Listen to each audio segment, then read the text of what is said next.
તક્ષશિલા વિદ્યાલય હળવદ ની યુટ્યુબ ચેનલમાં આપનું હાર્દિક સ્વાગત છે। આપણે ધોરણ 10 ની અંદર વિષય વિજ્ઞાન પ્રકરણ નંબર 14 ઉર્જાના સ્ત્રોતો વિશે અભ્યાસ કરી રહ્યા હતા।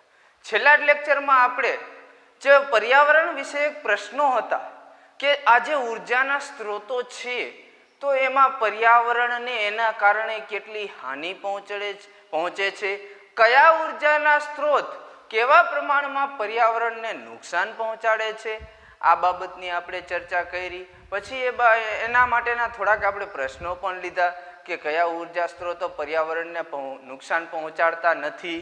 પછી આપણે રોકેટ વાળો લીધો હતો કે રોકેટમાં હાઇડ્રોજન બળતણ કેમ વાપરવામાં આવે છે, સીએનજી બળતણ કેમ નહીં, અથવા તો હાઇડ્રોજન બળતણ વાપરવામાં આવે છે તો એ સીએનજી બળતણ કરતાં કેટલું શુદ્ધ છે એની ચર્ચા કરી।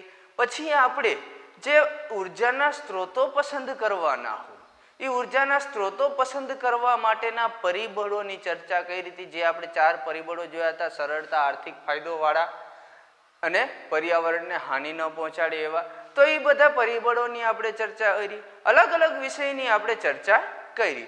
હવે આપણે આગળનો પ્રશ્ન જોવાનો છે અને આ ચેપ્ટરનો ઉર્જાના સ્ત્રોતનો છેલ્લો ટોપિક, છેલ્લો મુદ્દો એટલે કઈ ઉર્જા સ્ત્રોત આપણા માટે ક્યાં સુધી રહેશે, એટલે કે કોઈ પણ ઉર્જા સ્ત્રોત છે એ આપણા માટે ક્યાં સુધી રહેશે એની ચર્ચા કરવાની છે।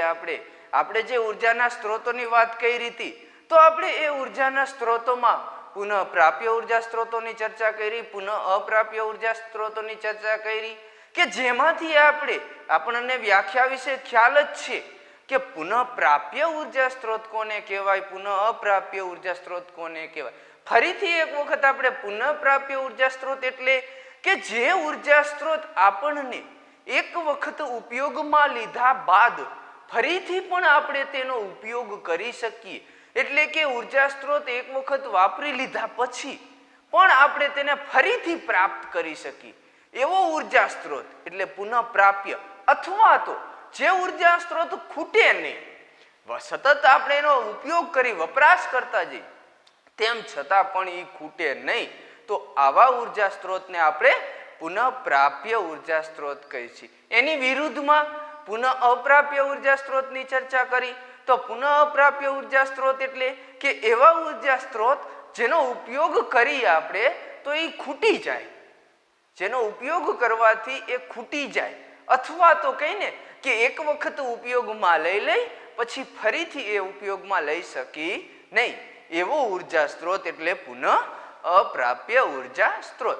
તો આપણને પ્રશ્ન હતો, મુદ્દો હતો કે કોઈ ઉર્જા સ્ત્રોત આપણા માટે ક્યાં સુધી રહેશે, તો અલગ અલગ ઉર્જા સ્ત્રોતની અલગ અલગ આયુષ્ય કહી શકીએ આપણે, અથવા તો એમ કહી શકીએ કે જે પુનઃ અપ્રાપ્ય ઉર્જા સ્ત્રોત છે જેટલી માત્રા આપણી પાસે હશે એટલો જથ્થો વપરાશે ત્યાં સુધી આપણને મળશે, પછી એની માત્રા ખૂટી રહેશે તો આપણને મળશે નહીં। એનીથી વિરુદ્ધમાં પુનઃ પ્રાપ્ય ઉર્જા સ્ત્રોતોની વાત કરી તો પુનઃ પ્રાપ્ય ઉર્જા સ્ત્રોતની આપણે વ્યાખ્યામાં જ કીધું કે એક વખત ઉપયોગમાં લીધા બાદ પણ તે ફરીથી ઉપયોગમાં લઈ શકાય એવા, અથવા તો જે ખૂટે નહીં તેવા, એમાં વ્યાખ્યામાં જ આપણે શબ્દ વાપર્યો ખૂટે નહીં તેવા, એટલે કે જે ઉર્જા સ્ત્રોત ખૂટે નહીં તેવા ઉર્જા સ્ત્રોતને પુનઃ પ્રાપ્ય। તો આ જે પુનઃ પ્રાપ્ય ઉર્જા સ્ત્રોત છે તેનો આપણે ઉપયોગ કરી શકીએ અને એ ઉર્જા સ્ત્રોત આપણા માટે લાંબા સમય સુધી ટકશે, લાંબા સમય સુધી આપણે વાપરી શકીશું। પુનઃ પ્રાપ્ય ઉર્જા સ્ત્રોતોમાં ઘણા બધા આપણે જોયા હતા, સૌર ઉર્જા જોયા હતા, સમુદ્રમાંથી મળતી ઉર્જા જોઈ હતી, પવન ઉર્જાની આપણે ચર્ચા કરી હતી, પછી ભૂતાપીય ઉર્જા જે ભૂગર્ભમાંથી આપણને ઉર્જા મળે છે, ઘણો બધો ઉર્જાનો ભંડાર છે। તો આ બધી ઉર્જાઓ છે તો આ બધી પુનઃ પ્રાપ્ય ઉર્જા સ્ત્રોત છે તો તેનો ઉપયોગ આપણે કરશી તો આપણને સતત મળશે। હા, એ ઉર્જા સ્ત્રોતોનો ઉપયોગ કરવા માટે નવી નવી ટેકનોલોજી, નવી નવી તકનીકોનો આપણે ઉપયોગ કરવો પડશે, નવી નવી ટેકનોલોજી વિકસાવવી પડશે, પણ આપણને સતત મળશે ખરી, એટલે એ ખૂટશે નહીં। જ્યારે પુનઃ અપ્રાપ્ય ઉર્જા સ્ત્રોતની વાત કરી કે જેવું કે અશ્મિભૂત બળતણ, તો એ આપણને મળે, અશ્મિભૂત બળતણમાં ધ્યાન રાખજો, અશ્મિભૂત બળતણ પુનઃ પ્રાપ્ય પણ કહી શકાય, મળી શકે, ફરીથી મળશે, પણ ક્યારે છેક મળશે? લાખો કરોડો વર્ષોની પ્રોસેસ થાય છે ત્યારબાદ. જેમ કે આપણે કોલસાની વાત કરી, કોલસો આપણને મળે ભૂગર્ભમાંથી, આપણે પૃથ્વીમાં ખીણમાંથી આપણે કોલસો કાઢી, તો એ કોલસો આપણને ખીણમાંથી બની ગયો છે, લાખો કરોડોની પ્રક્રિયા બાદ બની ગયો એટલે મળશે. જે હાલ આપણને ખબર છે કે અંદાજિત 200 વર્ષોની આસપાસ સુધી આપણને હજી મળશે. પછી ત્યાર પછી મળશે, પણ ક્યારે છેક મળશે? તો કે એ કોલસાની માત્રા પૂરી થઈ જશે, પછી જે આ લાખો કરોડો વર્ષથી જે કોહવાણની અને એ પ્રક્રિયા આટલા વર્ષો સુધી ચાલશે, પછી આપણને કોલસો મળશે. એટલે આપણે એને પુનઃ પ્રાપ્ય પણ કહી શકીએ, પુનઃ અપ્રાપ્ય પણ કહી શકીએ. પણ મોટા ભાગે પુનઃ અપ્રાપ્યમાં જ આવે. કેમ કે એમાં પ્રોસેસ બહુ લાંબી છે, લાખો કરોડો વર્ષનો સમય લઈ લે, એટલે આપણને તો વાપરવામાં મળવાનું નથી, એટલે પુનઃ અપ્રાપ્ય. તો આવા જે સ્ત્રોતો છે કે જે આપણને મળવાના નથી, એને આપણે યોગ્યતાથી કરકસરપૂર્વક ઉપયોગ કરવો પડશે, તો આપણે એના એ સ્ત્રોતો છે એને લાંબા સમય સુધી આપણે ટકાવી રાખશી. અને જો એ સ્ત્રોતોને આપણે લાંબા સમય સુધી ટકાવી રાખશી, તો જ આપણે અલગ અલગ ટેકનોલોજીની મદદથી અલગ અલગ ઉર્જાઓ મેળવી શકીશું. કેમ કે આપણને ખબર છે કે પુનઃ પ્રાપ્ય ઉર્જા સ્ત્રોત છે, તો એમાં ઘણી બધી એવી મુશ્કેલીઓ પણ આવે છે, અને એના માટે ઘણી બધી ટેકનોલોજીનો પણ વિકાસ કરવો પડે છે. અમુકમાં ખર્ચો પણ વધી જાય છે, એટલે આપણે બધાનો ઉપયોગ વ્યવસ્થિત કરવો પડશે. કેમ કે અલગ અલગ જગ્યાએ અલગ અલગ ઉર્જા સ્ત્રોતોનો ઉપયોગ થાય છે. તો હવે આપણે એ પ્રશ્નની ચર્ચા કરી કે કોઈ ઉર્જા સ્ત્રોત આપણા માટે ક્યાં સુધી રહેશે, તો એ આપણને સમજાઈ ગયું કે પુનઃ પ્રાપ્ય ઉર્જા સ્ત્રોત કોને કહેવાય? કે જે ખૂટી ન જાય તેવા ઉર્જા સ્ત્રોત એટલે પુનઃ પ્રાપ્ય, અને જે ખૂટી જવાની શક્યતા છે અથવા તો ખૂટી જઈશે તો એવા ઉર્જા સ્ત્રોત પુનઃ અપ્રાપ્ય ઉર્જા સ્ત્રોત છે. અને આવા ઉર્જા સ્ત્રોત લાંબો સમય સુધી ટકવાના નથી, એટલે આપણે તેનો ઉપયોગ કરકસરપૂર્વક અને યોગ્યતાથી કરવો પડશે. જ્યારે પુનઃ પ્રાપ્ય ઉર્જા સ્ત્રોત છે તો એનો વધારે ઉપયોગ કરવાનો, કેમ કે એ આપણને ફરીથી મળવાના છે. હવે આગળની વાત કરી તો આગળનો પ્રશ્ન છે, એમાંથી જ આપણને એક પ્રશ્ન મળે કે અશ્મિભૂત બળતણ કરતા જૈવભાર બળતણનો ઉપયોગ શા માટે વધારે લાભદાયી છે? ક્યારેક 2 માર્કમાં તો ક્યારેક 3 માર્કમાં પ્રશ્ન પૂછાય છે. 2 અથવા 3 માર્કમાં પ્રશ્ન પૂછાય કે અશ્મિભૂત બળતણ રહ્યું એના કરતા જૈવભાર બળતણનો ઉપયોગ શા માટે વધારે લાભદાયી છે? તો આપણને પહેલા તો અશ્મિભૂત બળતણ અને જૈવભાર બળતણ શું એના વિશે આપણને ખબર હોવી જોઈએ. અને આપણે આખા ચેપ્ટરનો અભ્યાસ કર્યો છે, તો આપણે શરૂઆતમાં જ જોયું હતું, જૈવભારે જોયું હતું ને અશ્મિભૂતે જોયું હતું, તો એ આપણને ખ્યાલ જ હશે કે અશ્મિભૂત બળતણ એટલે કેવો બળતણો? તો કે આપણને ખબર છે કે પૃથ્વીના પેટાળમાંથી જે આપણને બળતણો મળે છે, એ બળતણો બધા કેવા છે? અશ્મિભૂત બળતણ. કોલસો, પેટ્રોલિયમ પેદાશો, આ બધું કેવા છે? અશ્મિભૂત બળતણ છે. તો એ અશ્મિભૂત બળતણના ઉપયોગ કરતા જૈવભારનો ઉપયોગ, જૈવભાર એટલે જૈવિક વસ્તુઓમાંથી, જેમ કે લાકડું છે, બાયોગેસ છે, આવા બધા જે ઓલા સ્ત્રોતો છે, તો એ જૈવભાર બળતણો કહેવાય. તો એમાં આપણે પ્રશ્ન જોતા હતા કે અશ્મિભૂત બળતણ કરતા જૈવભાર બળતણનો ઉપયોગ શા માટે વધારે લાભદાયી છે? તો પહેલા તો આપણે અશ્મિભૂત બળતણ વિશે ચર્ચા કરી કે અશ્મિભૂત બળતણ કોને કહેવાય, કેવું બળતણ હોય, એનો ઉપયોગ કેવો થાય, એનાથી પર્યાવરણને શું નુકસાન પહોંચે છે, એ બધી ચર્ચા કરી. તો આપણે પ્રશ્ન પણ એવી જ રીતે જવાબ આપવાનો છે. તો એમાં મેં મુદ્દા પાડી દીધા છે ડિવાઈડ, તમને બુકમાં ફકરા સ્વરૂપે આપ્યું હોય છે, પણ આપણે નાના નાના શોર્ટમાં મુદ્દા પાડી દીધા. મુદ્દા પ્રમાણે આપણે લખવાનું છે, જેમ આપણે દર વખતે કરીએ છીએ તેમ. રેડી? તો પહેલા વાત કરી અશ્મિભૂત બળતણ. તો અશ્મિભૂત બળતણ રહ્યું એ આપણને ખબર છે કે પુનઃ અપ્રાપ્ય ઉર્જા સ્ત્રોત છે, એ આપણને મળશે પણ લાખો કરોડો વર્ષોની પ્રક્રિયા બાદ. એટલા માટે અત્યારે આપણે એને પુનઃ અપ્રાપ્ય ઉર્જા સ્ત્રોત તરીકે જ લેવાનો છે, એમાં ગોટાળો કરવાની કાંઈ જરૂર નથી. તો અશ્મિભૂત બળતણ રહ્યું એ પુનઃ અપ્રાપ્ય ઉર્જા સ્ત્રોત છે. હવે જે પુનઃ અપ્રાપ્ય ઉર્જા સ્ત્રોત હોય એ નજીકના ભવિષ્યમાં શું થઈ છે? ખૂટી જશે. એટલે બીજો મુદ્દો એમાં ને એમાં જ લઈ લેવાનો. પહેલો મુદ્દો પુનઃ અપ્રાપ્ય ઉર્જા સ્ત્રોત છે અશ્મિભૂત બળતણ. બીજો મુદ્દો આવનારા દિવસોમાં એટલે કે નજીકના ભવિષ્યમાં સમાપ્ત થઈ જશે. પછી તો કે અશ્મિભૂત બળતણનો ઉપયોગ કરશી, કોલસાનો પેટ્રોલનું દહન કરી તો એમાં ધુમાડો નીકળે છે, એટલે કે વાયુ પ્રદૂષણ ફેલાય છે. એટલે કે વાયુ પ્રદૂષણ પણ એમાં વધારે ફેલાય. આપણને ખબર છે પેટ્રોલ ડીઝલના ધુમાડાથી કેટલું પ્રદૂષણ ફેલાય એ આપણે જોતા જોઈએ, સાંભળતા જોઈએ. કોલસામાં પણ આપણને ખબર છે કે જ્યારે કોલસાને સળગાવવામાં આવે એટલે કેવો ધુમાડો નીકળે. તો આ બધાના હિસાબે વાયુ પ્રદૂષણ ફેલાય છે. એના પછીનું નેક્સ્ટ વાત કરી તો જૈવભાર. અશ્મિભૂત બળતણ વિશે આપણે જોયું. અશ્મિભૂત બળતણ પુનઃ અપ્રાપ્ય ઉર્જા સ્ત્રોત એટલે નજીકના દિવસોમાં સમાપ્ત થઈ જશે, લાંબો સમય સુધી ટકશે નહીં. એના હિસાબે વાયુનું પ્રદૂષણ ફેલાય છે અને એટલા માટે આપણે એના ઉપર કાયમને માટે સતત નિર્ભર રહી શકી નહીં.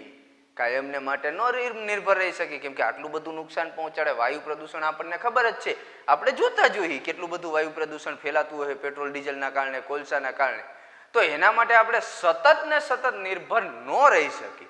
એટલા માટે આપણે અશ્મિભૂત બળતણની ચર્ચા કરી કે અશ્મિભૂત બળતણના આ નુકસાન છે. તો એના વિશે ચર્ચા કરી. હવે બીજો મુદ્દો એમાં ને એમાં, પેલા આપણે અશ્મિભૂત બળતણ જોયું, હવે આપણે જોવાનું જૈવભાર બળતણ.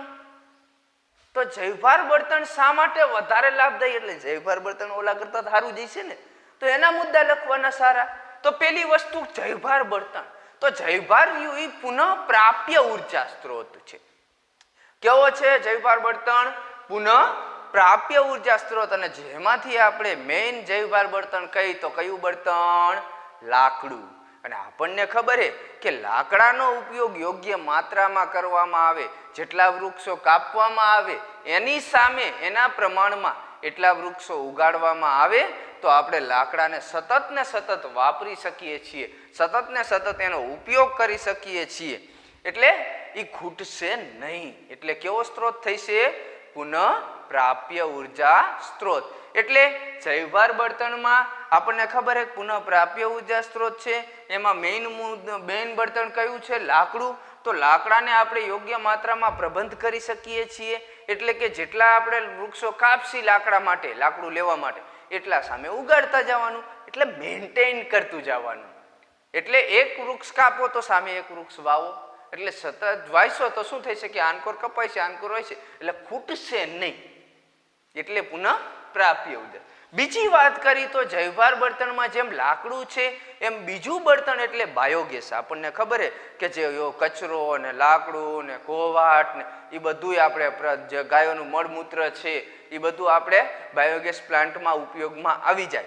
તો બાયોગેસ પ્લાન્ટમાં એ નાખી અને પછી એમાંથી આપણે બાયોગેસ પ્રાપ્ત કરી. જે બાયોગેસ આપણને ખબર એટલું બધું નુકસાન પણ પહોંચાડતો નથી. અને આ લાકડું કોવાણ ને મળમૂત્ર ને તો બધું આપણને સતત મળતું જ રહેવાનું છે. એટલે બાયોગેસ પણ કેવો સ્ત્રોત થઈ ગયો? પુનઃ પ્રાપ્ય ઉર્જા સ્ત્રોત. એટલે બાયોગેસમાં પણ આપણને સતત ને સતત મળતો રહેશે. એનો પણ યોગ્ય માત્રામાં આપણે પ્રબંધ એટલે વ્યવસ્થા. પ્રબંધ એટલે શું? વ્યવસ્થા કરી શકીએ છીએ. યોગ્ય માત્રામાં વ્યવસ્થા કરી શકીએ છીએ એટલે આપણને સતત મળતો રહેશે. યોગ્ય રીતે આપણે વ્યવસ્થિત ઉપયોગ કરશી તો. રેડી? પછી બાયોગેસનું આપણે એક વખત ઉપયોગમાં કરી લીધો પછી આપણે એનું ફરીથી પણ ઉત્પાદન કરી શકશી. એટલે કે બાયોગેસ આપણને ખબર છે સતત ને સતત ઉત્પાદન ચાલુ રહે. આપણે એના અંદર જે મળમૂત્ર અને કોવાણ ને એ બધું નાખતા જઈએ એટલે સતત ને સતત બાયોગેસ ઉત્પન્ન થતો રહે છે. એટલે કે એનું પુનઃ ઉત્પાદન શક્ય છે. જેમ આપણે લાકડાનું પુનઃ ઉત્પાદન કીધું તેમ બાયોગેસનું પણ પુનઃ ઉત્પાદન શક્ય છે. અને આ બધું શક્ય છે એટલે કેવો ઉર્જાનો સ્ત્રોત થશે? પુનઃ પ્રાપ્ય ઉર્જા સ્ત્રોત. અને પુનઃ પ્રાપ્ય ઉર્જા સ્ત્રોત છે. અને આપણને ખબર છે કે બાયોગેસના લીધે એટલું બધું વાયુ પ્રદૂષણ ફેલાતું નથી. સાવ નથી ફેલાતું એવું નહીં, પણ જે અશ્મિભૂત બળતણ છે એની સરખામણીમાં ઘણું ઓછું પ્રદૂષણ ફેલાય છે. તો આપણે જોવી તો બેયને અલગ અલગ તારવું. પેલા ચર્ચા કરી અશ્મિભૂત બળતણની, પછી ચર્ચા કરી જૈવભારની, બંનેની ચર્ચા કરી. તો એમાંથી આપણને કયું સારું લાગ્યું? જૈવભાર. તો આપણે તેથી કહેવાનું છે કે અશ્મિભૂત બળતણ કરતા જૈવભાર બળતણનો ઉપયોગ વધારે લાભદાયી છે. તો અહીંયા આપણો પ્રશ્ન પૂરો થઈ ગયો. નેક્સ્ટ પ્રશ્ન જોવી. એમાંથી જ એક પ્રશ્ન બીજો નીકળે છે. મુદ્દો નાનકડો જ છે પણ એમાંથી પ્રશ્ન પણ અમુક નીકળે જે ક્યારેક પૂછાઈ જાય છે અથવા તો કારણની રીતે પણ ક્યારેક પૂછાય. એટલા માટે મેં અંદર પ્રશ્ન લઈ લીધો છે. તો પ્રશ્ન એવો છે કે કોલસાનો અંદાજિત જથ્થો આવતા 200 વર્ષ માટે પર્યાપ્ત છે. મેં હમણાં આગળ ટોપિકમાં કીધું હતું અશ્મિભૂત બળતણમાં કે કોલસો રહ્યો એ પુનઃ અપ્રાપ્ય ઉર્જા સ્ત્રોત છે, અશ્મિભૂત બળતણ છે, જે આપણને આવનારા 200 વર્ષ સુધી મળે એટલી માત્રામાં જ છે.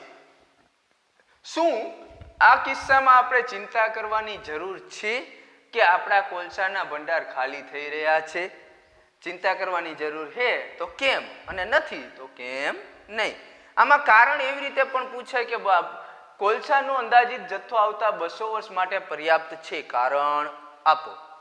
અથવા તો આખો પ્રશ્ન પૂછાય પર્યાપ્ત છે, શું આ કિસ્સામાં આપણે ચિંતા કરવાની જરૂર છે કે નહીં, અને છે તો કેમ, અને નહીં તો કેમ નહીં? તો એમાં આપણે ચર્ચા કરી તો કોલસાનો ઉપયોગ ક્યાં ક્યાં થાય એ પહેલા જોવું.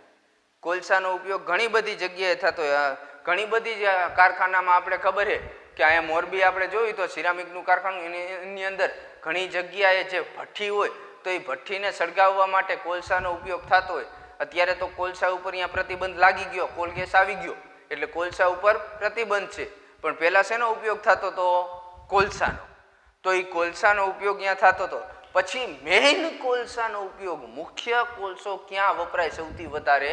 તો થર્મલ પાવર સ્ટેશનમાં. ક્યાં? થર્મલ પાવર સ્ટેશનમાં.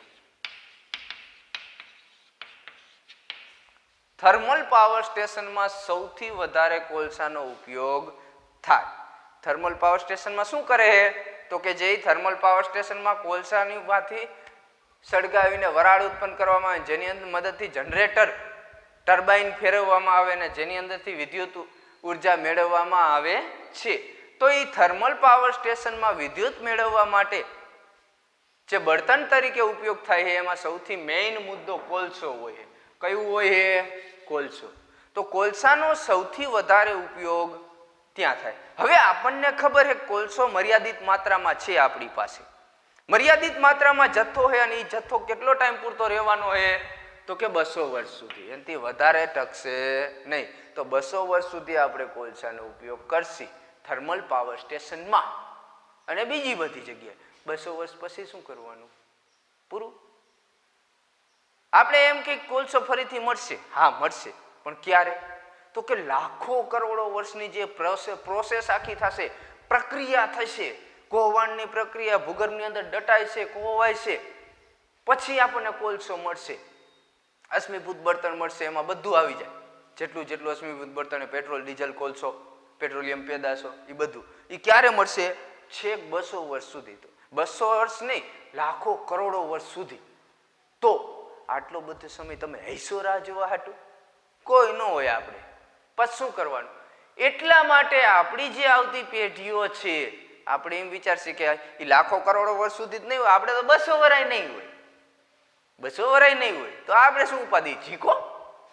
પણ એવું કરશી તો પછી આપણા બાળકોના બાળકો પૂરું 2 થી 3 પેઢી હાલે, પછી ચોથી પેઢીએ કોલસો ખોવાઈ જાય. કોને કહેવાય કોલસો? સી ખબર? અમારા દાદા વાપરતા, દાદા ને દાદા. એવું થાય. એટલે 200 વર્ષ સુધી છે કોલસો, પછી મળશે પણ ક્યારે? લાખો કરોડો વર્ષ સુધી. એટલે પછી તો આપણે અત્યારે તેની આશા મૂકી દેવાની. એટલે થર્મલ પાવર સ્ટેશન જેવા સ્ત્રોતોમાં કોલસો મુખ્ય સ્ત્રોત હોય છે બળતણ તરીકે, અહીંયા વધારે પ્રમાણમાં વપરાય છે, એટલે આપણે એને મર્યાદિત માત્રામાં ઉપયોગ કરવાનો છે. તો શું કરશી? તો કે આપણે એના યોગ્ય વિકલ્પો શોધવાના છે, અને એના યોગ્ય વિકલ્પો એટલે પુનઃ પ્રાપ્ય ઉર્જા સ્ત્રોતોનો ઉપયોગ કરવાનો. આ આપણને 200 વર્ષ સુધી મળશે એટલે આપણે આનો ઉપયોગ કરશી, નો ડાઉટ. પણ કેવી રીતે કરવાનો છે? યોગ્ય રીતે, કરકસર પૂર્વક. એટલે આપણને ખબર છે કે જેમ આ થર્મલ પાવર સ્ટેશનમાં વપરાતો જાય છે એમ શું થાય છે તો કે ભંડાર રહ્યા કોલસાના ભંડાર તો એ ખાલી થઈ રહ્યા છે. ખાલી થાય છે ને તો આપણે ચિંતા તો કરવી જ પડે ને, ચિંતાની જરૂર છે ને.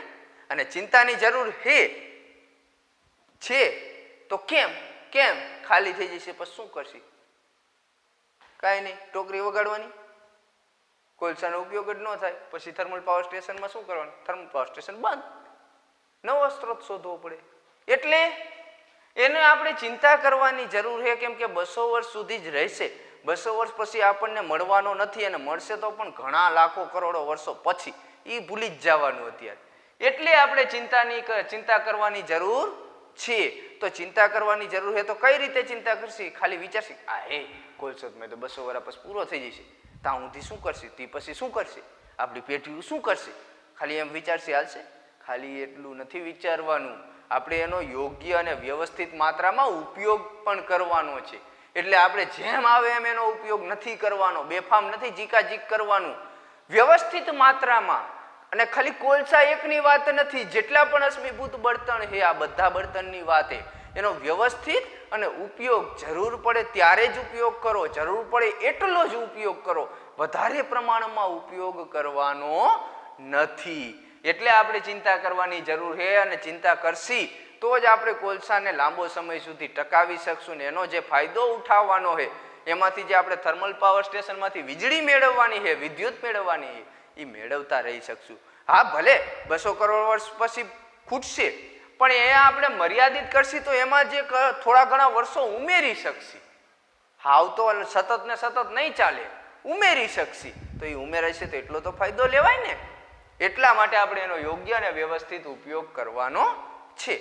તો અહીંયા આપણા બંને પ્રશ્ન પૂરા થાય. કે એક પ્રશ્ન હતો મુખ્ય, શું હતો મેઇન મુદ્દો? કોઈ ઉર્જા સ્ત્રોત આપણા માટે ક્યાં સુધી રહેશે? રેડી? પછી એની અંદર આપણને એવો પ્રશ્ન પૂછાય કે અશ્મિભૂત બળતણ કરતા જૈવભાર બળતણનો ઉપયોગ શા માટે વધારે લાભદાયી છે? તો એ પણ આપણે સમજાવ્યું. પહેલા અશ્મિભૂત બળતણ વિશે સમજાવવાનું કે પુનઃ અપ્રાપ્ય ઉર્જા સ્ત્રોત એટલે ખલાસ થઈ જશે, એનાથી વાયુ પ્રદૂષણ ફેલાય, અને એનો જે ભંડાર છે એ પણ ખાલી થવાનો છે, એટલે એ પછી ફરીથી મળશે નહીં આપણને. એવી જ રીતે જૈવભારમાં સમજાવવાનું, જૈવભારના ફાયદા શું? તો કે જૈવભાર પુનઃપ્રાપ્ય, એનો આપણે ફરીથી એમાં જે લાકડું છે તો એ લાકડાને આપણે જેટલા લાકડાનો ઉપયોગ કરશી સામે એટલા વૃક્ષો વાવતા રહીશી તો આપણે લાકડું સતત ને સતત મેળવી શકશી. બીજો એમાં છે બાયોગેસ. તો બાયોગેસમાં પણ એવી જ રીતે છે, જેમ બાયોગેસ પેદા થાય છે એમ સામે મળમૂત્રની બધું આવતું જાય છે, એટલે પાછું સતત ને સતત મળશે, ફરીથી ઉત્પાદન કરી શકશું. ફરીથી ઉત્પાદન એટલે પુનઃ ઉત્પાદન શક્ય છે, પુનઃ પ્રાપ્ય સ્ત્રોત છે, અને તેથી જૈવભાર બળતણ વધારે લાભદાયી છે. બીજો મુદ્દો આપણે જોયો કોલસાનો. તો કે કોલસો 200 વર્ષ સુધી જ રહેવાનો છે, તો આપણે ચિંતા કરવાની જરૂર કે નહીં? જરૂર તો શું કામ, નહીં તો શું કામ? તો એમાં પણ આપણે ચર્ચા કરી કે કોલસાનો મુખ્ય સ્ત્રોત છે થર્મલ પાવર સ્ટેશન, કે જ્યાં સૌથી વધારે કોલસો ઉપયોગમાં લેવાય છે. એટલા માટે તો આપણે એને શું કરવું પડશે? યોગ્ય અને વ્યવસ્થિત માત્રામાં ઉપયોગ કરવાનો છે, કે જેથી થોડોક લાંબો સમય સુધી ટકી શકે.